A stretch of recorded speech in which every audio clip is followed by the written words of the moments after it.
Hello everyone, myself Raju. Welcome to you all in my YouTube channel Education Purpose.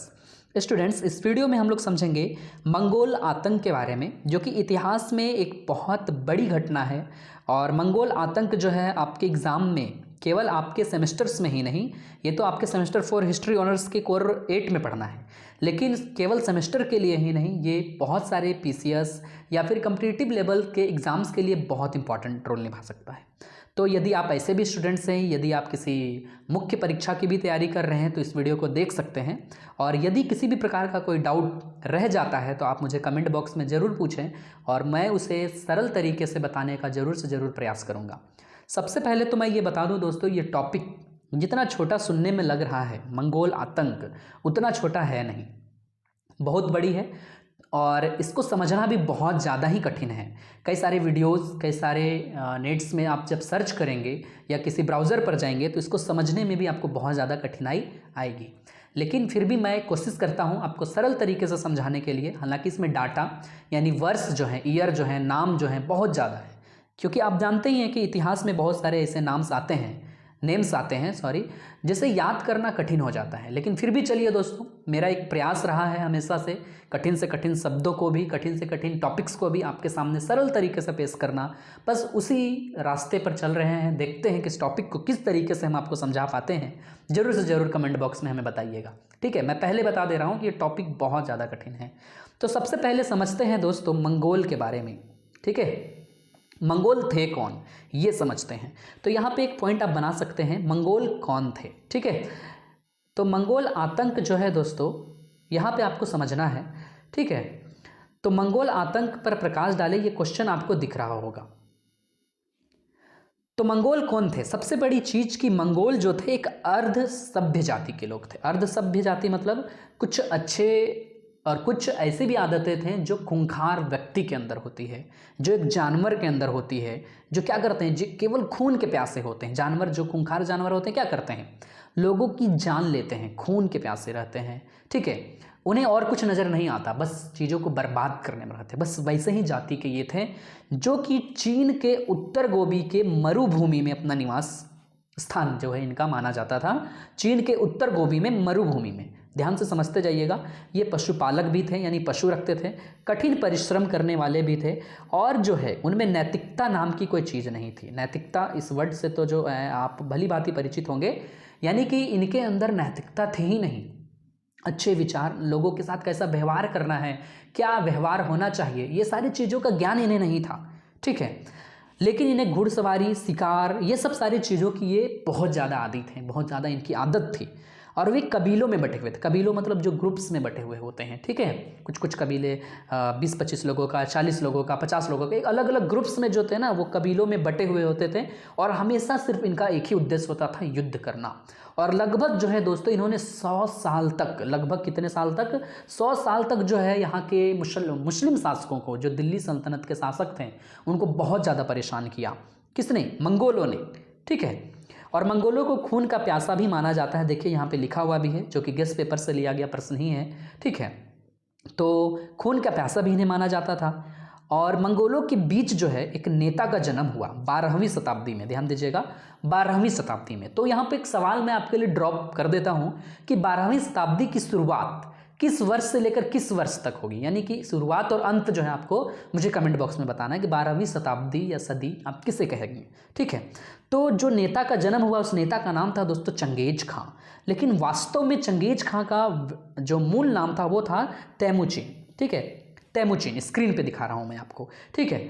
तो जो मूल नाम था वो क्या था? तेमुचिन। क्लियर कट इतना समझ में आ गया। इसके पिताजी का नाम था येसुगाई बहादुर, ठीक है। इनके पिताजी का नाम था येसुगाई बहादुर, ठीक है। और इसके पिताजी ही ने इनका और इनकी माता का अपहरण कर लिया था। ऐसी घटना है इतिहास में कि इनकी माता यानी चंगेज खां या तेमुचिन बोलिए, इनके माता और इनका तेमुचिन का जो है इनके पिताजी ने क्या कर लिया? अपहरण कर लिया। लेकिन कथित तौर पर यह भी कहा गया कि इनके पिताजी की शीघ्र ही क्या हो जाती है? मृत्यु हो जाती है। और इस समय जो है तेमुचिन बहुत छोटे से वर्ष के थे, मतलब छोटे बालक थे और बच्चे थे, यानी कि उनके सर से पिताजी का साया उठ गया, ठीक है दोस्तों। तो इस तरीक़ा से जब पिताजी का साया उठ गया तो मजदूरी करना जो है उनका परिवार का एक लास्ट जो है उपाय बच चुका था। लेकिन तेमुचिन को मजदूरी अच्छा नहीं लगता था। तेमुचिन को ये जो मजदूरी है वो अच्छा नहीं लगा, रास नहीं आया, मज़ा नहीं आया। ठीक है, तो फिर वो क्या करते हैं, कहा जाता है दोस्तों वो रक्त रंजित हाथों से, ठीक है, मतलब खून, जिनके हाथ में खून जो है लगा हुआ हो, ठीक है, रक्त रंजित हाथों को लेकर जो वे पैदा हुए थे और वे असभ्य आलसी मंगोलों को एक करना चालू किए। कौन? वही चंगेज खां या तेमुचिन बोलिए। जब इनके पिताजी की साया जो है इनके सर से उठ गया तो इन्होंने जो है लोगों को एकत्र करना चालू किया, जमा करना चालू किया और मंगोलों का एक साम्राज्य जो है, मंगोलों के साम्राज्य की नींव रख दी। और उसी साम्राज्य के बल पर जो है इन्हीं की एक सेना तैयार हुई और मंगोलों ने चंगेज खां के नेतृत्व में चीन, रूस, दक्षिण भाग और मध्य एशिया, टर्की, अफगानिस्तान, ये सब बहुत सारे क्षेत्रों पर जीत हासिल करना चालू किया। मतलब इनका उद्देश्य था लूटना, खूंखार तरीके से लोगों की हत्या करना, लोगों की जिंदगी को तबाह कर देना, बर्बाद कर देना, ये सारी चीज़ें जो है इनके अंदर थी। ठीक है, तो इस तरीका से जो है अपना साम्राज्य का विस्तार करने लगे। और जो है जब साम्राज्य की स्थापना इन्होंने की, मंगोल साम्राज्य की स्थापना की चंगेज खां के नेतृत्व में, ठीक है, वही चंगेज खां जिसका बचपन का नाम था तेमुचिन, वही चंगेज खां जो चीन के इलाके से बिलोंग करता था, वही चंगेज खां जिसके कबीलों को जो है खून का प्यासा माना जाता था, उसने अपना एक साम्राज्य की स्थापना की। और इसी साम्राज्य को अच्छे तरीके से चलाने के लिए उसने समाज, न्याय, दंड, विधान, ये सब सारी चीज़ों की जो है क्या की थी, स्थापना की थी। ठीक है, और इस तरीके से वो शासन व्यवस्था चलाना चाहता था। ठीक है, इतना समझ में आ गया आपको। तो इस तरीके से जो है दोस्तों धीरे धीरे वो आगे बढ़ रहा था। उसी समय जो है हमारे भारत देश की ओर जो है वो नज़र डालता है और उसी भारत देश के क्रम में वो किस तरीके से यहाँ पे आक्रमण करेगा, किस तरीके से उसकी व्यवस्थाएं होंगी, या फिर मंगोल के कौन कौन से नेता हमारे भारत देश में आकर आक्रमण करेंगे और उनका हम लोग किस तरीका से विद्रोह या फिर उसको दबाने की कोशिश करेंगे, उसी के बारे में आगे पढ़ेंगे, जिसको हम लोग मंगोल आतंक कहते हैं। तो यहाँ पे सबसे पहला पॉइंट आप बनाएंगे मंगोलों का प्रथम आतंक। ठीक है, या फिर मंगोलों के निम्नलिखित आतंक थे। तो उस समय दिल्ली सल्तनत के बहुत सारे शासकों का शासन चल रहा था, जिसमें अपने 5 वंशों को पढ़ा था। और जो वंश थे वे जो है आप मुझे कमेंट करके बताएं कि वे वंश कौन कौन से थे। ठीक है, तो सबसे पहला जो आतंक मंगोलों का था वो था दोस्तों हमारा इल्तुतमिश के समय। ठीक है, ध्यान दीजिएगा, किसके समय में? इल्तुतमिश के समय। ठीक है, तो ये जो इल्तुतमिश है इसी के समय में मंगोल का एक भयानक आतंक हुआ था। तो इसको समझते हैं। तो सबसे पहला आतंक आप लिखेंगे मंगोल का प्रथम आतंक, और उसके साथ ब्रैकेट में आप लिखेंगे इल्तुतमिश के काल में मंगोलों का आतंक। ठीक है, देखिए मंगोल जो थे, यानी कि मंगोल के जो नेता थे चंगेज खां, ठीक है, वे अलग अलग क्षेत्रों को जीतते हुए आगे बढ़ रहे थे। और उसी समय जो है दोस्तों उसने क्या किया था, तुर्किस्तान के ख्वारिज्म साम्राज्य, तुर्किस्तान में एक साम्राज्य था ख्वारिज्म साम्राज्य, ठीक है, उस ख्वारिज्म साम्राज्य को भी आक्रमण किया, वहाँ भी चीज़ों को लूटा और उसको जो है अपना शिकार बनाया।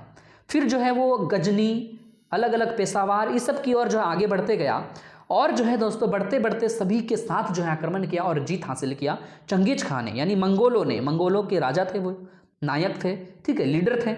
तो इस तरीका से धीरे धीरे आगे बढ़ रहे थे। उसी समय ख्वारिज्म वंश का ही जो ख्वारिज्म जो चल रहा था, साम्राज्य चल रहा था तुर्किस्तान में, उसी ख्वारिज्म वंश का जो है अलाउद्दीन मुहम्मद, नाम याद करना तो बहुत कठिन है लेकिन कहानी समझ लीजिए आप, अगर ये एग्जाम में आता है।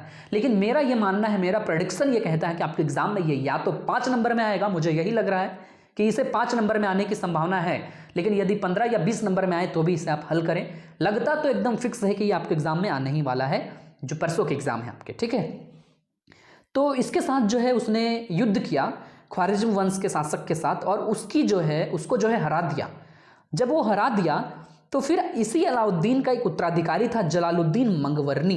इसके बारे में प्रीवियस वीडियोस में नाम सुना होगा आपने, मंगवर्नी का नाम, ठीक है, इसी का नाम है जलालुद्दीन मंगवर्नी। अब मंगवर्नी जो है क्या होना, इसका उत्तराधिकारी था, यानी इसकी मृत्यु के बाद ये यहाँ का शासक बनता, तुर्किस्तान का ख्वारिज्म वंश का शासक बनता ना।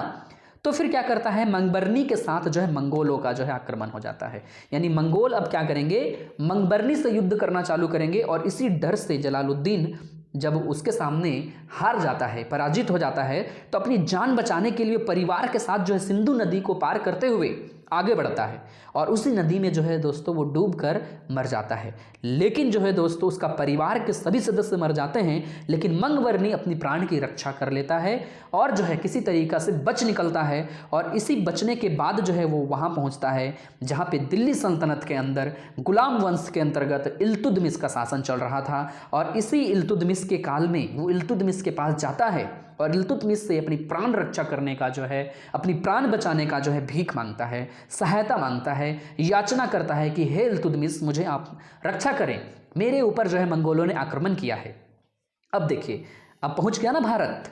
अब भारत में दिल्ली सल्तनत के अधीन जो है इल्तुतमिश यहाँ पे शासक है। इल्तुतमिश सोचा कि भाई यदि मैं इसका हेल्प करता हूँ, ठीक है, तो कहीं ना कहीं चंगेज खां मेरे ऊपर आक्रमण कर देगा, तो इससे मुझे भी डर है। और चंगेज खां यानी मंगोलों की सेना से लड़ाई करना कितना कठिन काम है, जो खून के प्यासे हैं, हो सकता है मेरा अंत हो जाए। तो ये क्या करता है, बहुत ही चालाकी से इसे जवाब देता है, किसे, मंगबर्नी को, कि हे मंगबर्नी ध्यान रखो अपना, मेरी जो सेना है वो तुमसे या तुम जिस क्षेत्र में रह रहे हो उस क्षेत्र के अनुकूल नहीं है, उस क्षेत्र में नहीं टिक पाएगी, तो मेरी सेना जो है तुम्हारे साथ युद्ध में साथ नहीं दे सकती है, हमें माफ़ करना। और इस तरीका से उससे वो क्या करता है, पीछा छुड़ाता है। और लास्ट में क्या होता है दोस्तों, ये मंगबर्नी जाकर मिल जाता है इल्तुतमिश से, निराश हो गया। अब वो क्या करता है, खोखरों से जाकर मिलता है। किससे, खोखरों से जाकर मिलता है और इन्हीं खोखरों के साथ मिलकर जो है दोस्तों वो सेना तैयार करता है। और सेना तैयार करने के बाद बहुत सारे क्षेत्रों को लूटता है, कुबाचा के राज्य को लूटता है, अलग अलग क्षेत्रों को लूटता है। और जो है दोस्तों उसी समय अनहिलवाड़ पर भी मंगबर्नी का आक्रमण हुआ।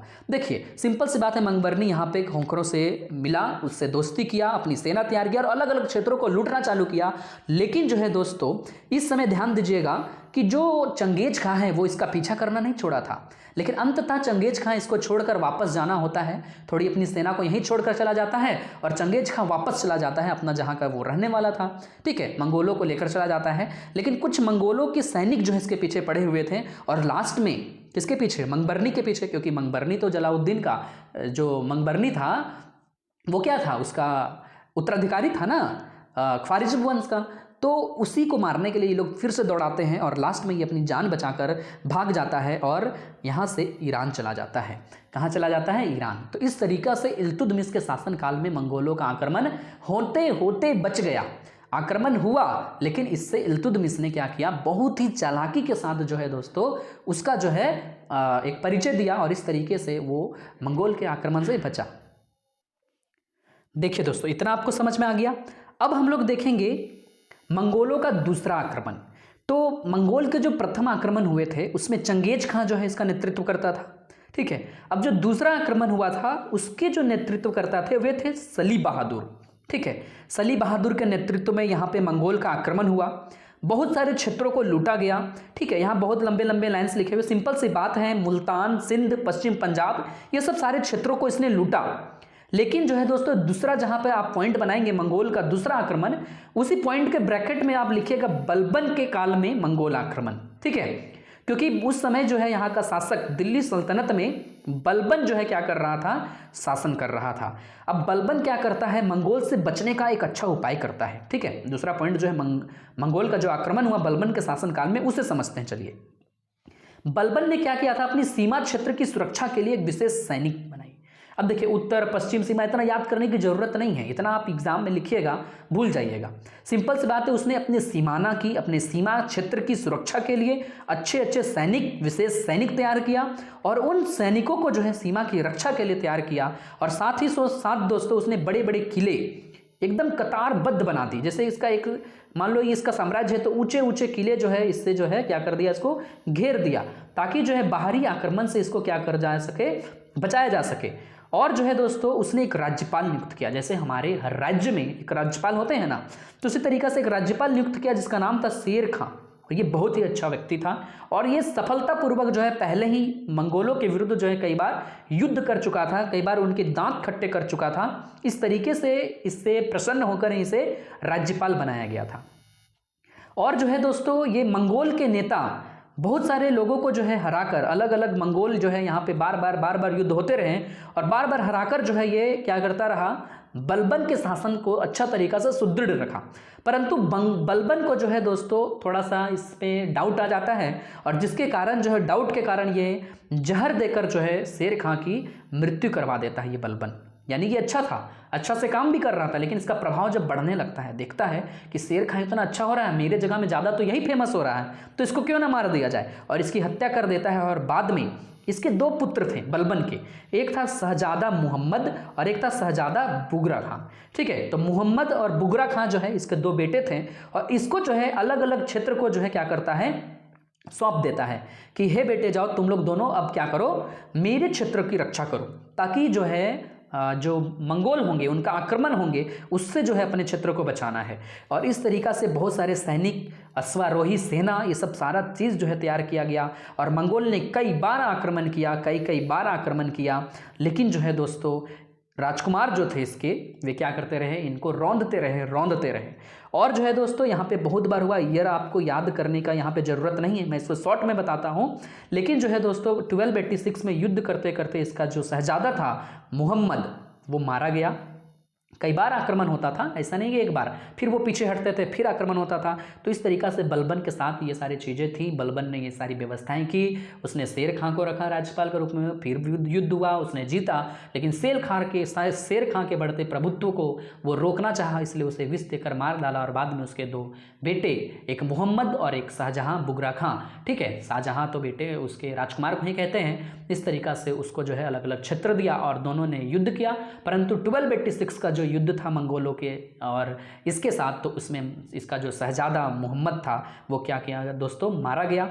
लेकिन जो है दोस्तों बलबन अपने पुत्र के मरने पर भी ज़्यादा शोक नहीं किया, लेकिन वो लड़ते रहा और इससे बहुत बड़ी क्षति जो है इसको हुई, बहुत बड़ी हानि जो है इसको हुई। इसकी सेना की सुरक्षा के लिए इसको ज़्यादा खर्च करना पड़ा, बहुत ज़्यादा पैसे लगाने पड़े। राज्य के बहुत सारे अधिकार जिसको ये छीन सकता था, यानी कि अपना साम्राज्य का विस्तार कर सकता था, वो नहीं कर पाया, क्योंकि ये साम्राज्य विस्तार में रहता, इसका खुद का साम्राज्य पहले टिका ले तब तो विस्तार करता। ठीक है, तो ये थी बलबन के काल में जो है दोस्तों मंगोल आक्रमण।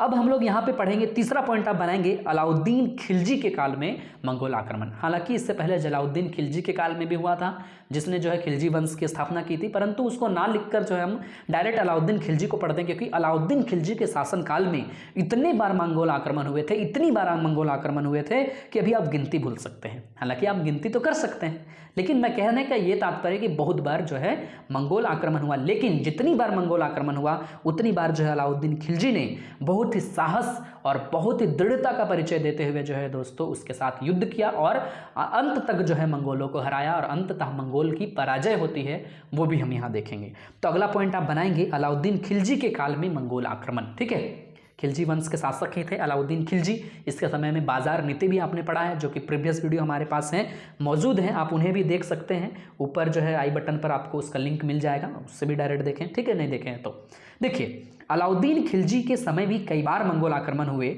और सबसे पहला जो अलाउद्दीन खिलजी के समय आक्रमण हुआ था वो हुआ था 1296 में।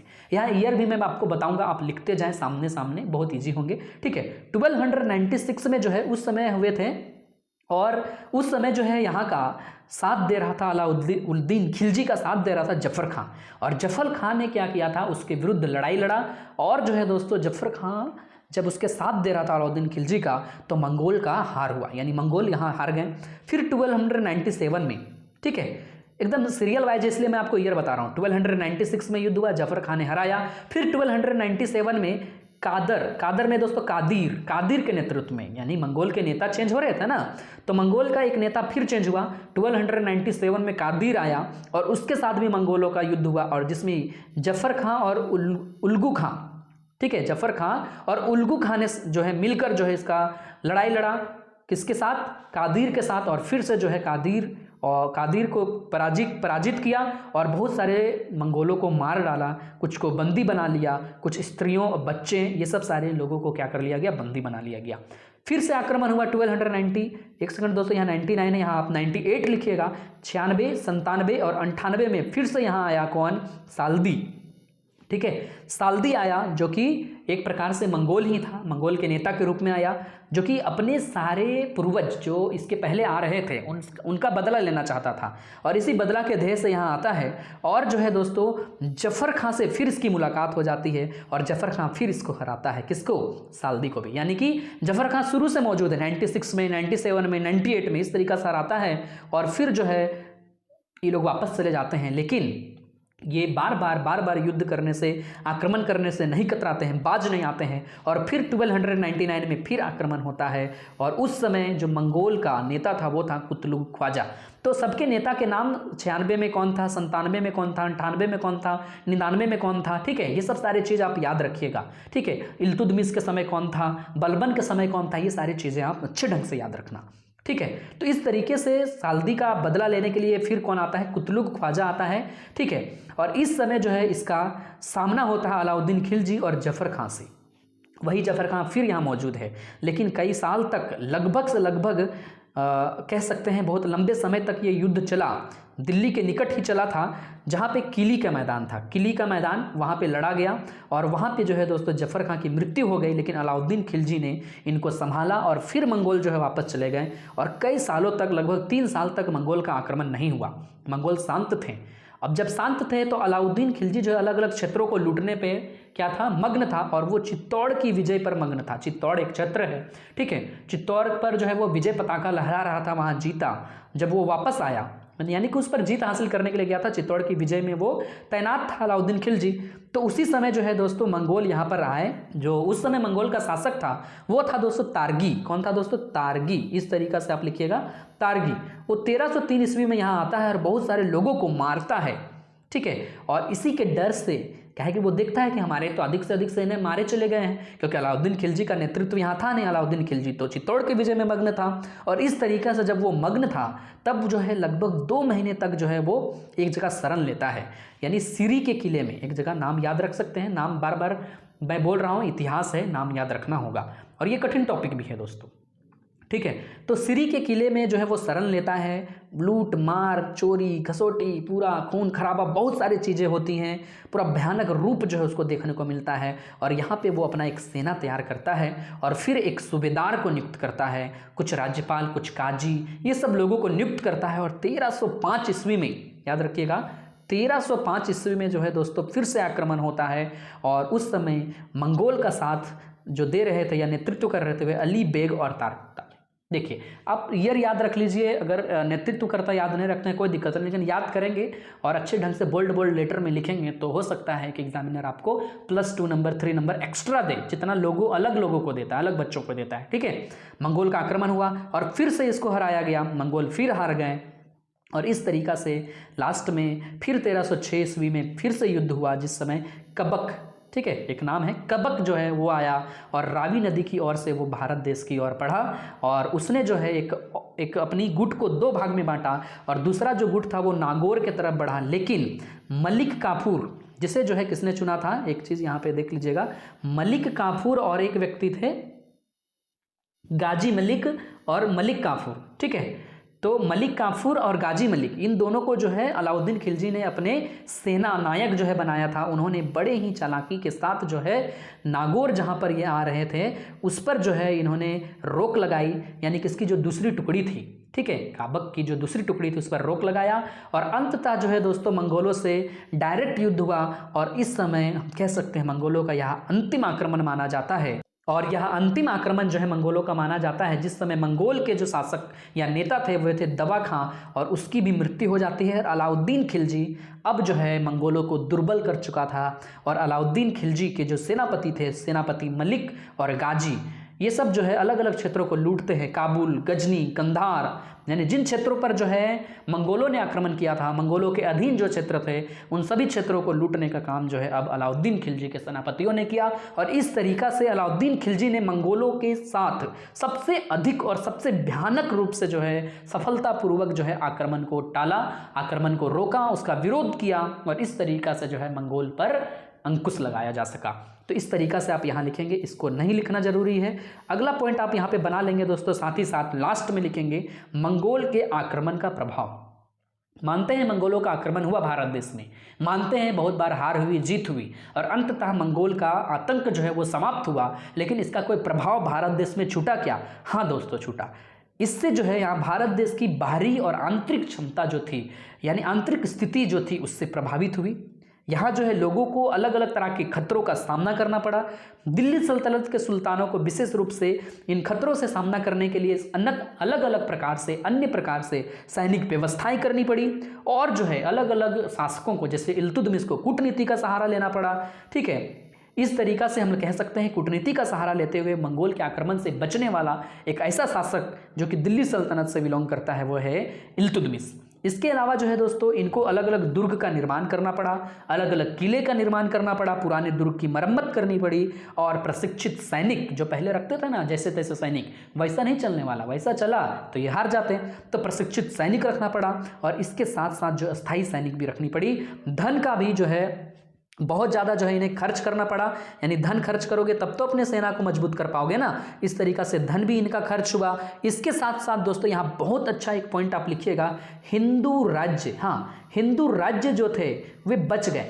हिंदू राज्य की स्वतंत्रता नष्ट होने से बची। क्यों? क्योंकि ये मुस्लिम शासक थे ना, दिल्ली सल्तनत में जो शासक कर रहे हैं वो क्या कर रहे थे? हिंदू के क्षेत्रों को लूट रहे थे, हिंदुओं के साथ गलत गलत कार्य भी तो कर रहे थे। तो इस तरीका से हिंदू राज्य जो है नष्ट होने से बचा। क्यों? क्योंकि ये जो है मंगोलों से ही लड़ने में व्यस्त रहे हैं, तो अपना साम्राज्य विस्तार कैसे करेंगे? तो इस तरीका से जो है दोस्तों आपने इस टॉपिक को समझा। आशा करते हैं कि ये टॉपिक आपको सही तरीके से समझ में आया होगा और फिर भी यदि कोई कठिनाई, कोई समस्या आपके पास रह जाती है तो मुझे कमेंट बॉक्स में ज़रूर बताएं, उसका हल करने का प्रयत्न जो है मैं आपको करूंगा। इतना ही है दोस्तों इस वीडियो में, मिलेंगे आगे की वीडियो में, तब तक के लिए बाय, अपना ख्याल रखिएगा। Thank you so much.